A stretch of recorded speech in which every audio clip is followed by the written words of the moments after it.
সর্বোচ্চ পর্যায়ের স্বৈরশাসক ছিলেন এই মুজিব, কিন্তু ইতিহাস বড় নির্মম। সত্যকে দশকের পর দশক ধরে মাটির নিচে চাপা দিয়ে রাখলেও তা একদিন না একদিন বের হয়ে আসেই।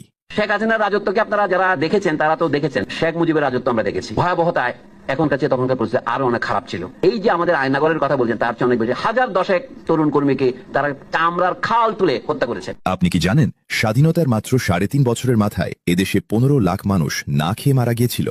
যখন প্রতি রাতে হাজার হাজার ক্ষুধার্ত মানুষ ডাস্টবিনের উচ্ছিষ্টের জন্য রাস্তার কুকুরের সাথে লড়াই করত, ঠিক তখন শাসক পরিবারের ছেলেরা মাথায় সোনার মুকুট পরে রাজকীয় বিয়ে করছিল।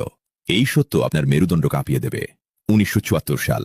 ক্ষুধার তীব্রতায় অতিষ্ঠ হয়ে কবি রফিক আজাদ লিখতে বাধ্য হয়েছিলেন, ভাত দে হারামজাদা, নইলে মানচিত্র চিবিয়ে খাবো। পেটের ক্ষুধা সহ্য করতে না পেরে এ দেশের মা বোনেরা নিজেদের পরনের শেষ কাপড়টুকু বিক্রি করে এক মুঠো খাবার জোগাড় করেছিল। যখন দেশের মানুষ 2 দিনে এক বেলাও ভাত পেত না, ঠিক তখনই শেখ মুজিব বাংলাদেশ থেকে প্রতি বছর ভারতে 10 লাখ টন চাল উপহার হিসেবে পাঠিয়েছিলেন। মৃত্যুর এই মহোৎসবের মাঝেই 1975 সালের 17 মার্চ শেখ মুজিবের 55তম জন্মদিনে কাটা হয়েছিল 55 পাউন্ডের বিশাল কেক। রবি খেয়ে লাখ লাখ মানুষ না খেয়ে মরলেও মুজিব পরিবার ঢাকা ক্লাবে আয়োজন করেছিল এক ঝাঁকজমক বিয়ের। সেদিন বিয়ের অনুষ্ঠানে অংশ নেওয়া প্রত্যেকে গাড়ি নিয়ে এসেছিলেন। সীমাহীন দুর্নীতি করে পকেটে ভরা টাকা দিয়ে তারা এসব গাড়ি কিনেছিলেন। সেই বিয়েতে আসা নারীদের গহনায় মোড়ানো শরীর এবং ভারী সব সোনালী গয়না আর দামি খাবারের পোশরা সাজানো ছিল। দেশের এত বড় একটি বিপর্যয় সামাল না দিয়েই 1975 সালে মুজিবের 2 পুত্র শেখ কামাল ও শেখ জামালের এক জাঁকজমকপূর্ণ বিয়ের আয়োজন করা হয়েছিল গণভবনে।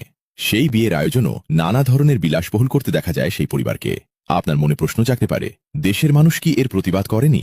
করেছিল, কিন্তু সেই প্রতিবাদের কণ্ঠকে চিরতরে স্তব্ধ করে দিতে তৈরি করা হয়েছিল এক কুখ্যাত খুনি বাহিনী, যার নাম রক্ষী বাহিনী। এই রক্ষী বাহিনীর পৈশাচিকতায় নির্মমভাবে হত্যা করা হয় 45,000 স্বাধীন দেশপ্রেমিক মানুষকে। আজও কিছু মানুষ অন্ধের মতো বিশ্বাস করে এবং দেবতুল্য মনে করে মুজিবকে। সর্বোচ্চ পর্যায়ের স্বৈরশাসক ছিলেন এই মুজিব, কিন্তু ইতিহাস বড় নির্মম। সত্যকে দশকের পর দশক ধরে মাটির নিচে চাপা দিয়ে রাখলেও তা একদিন না একদিন বের হয়ে আসেই।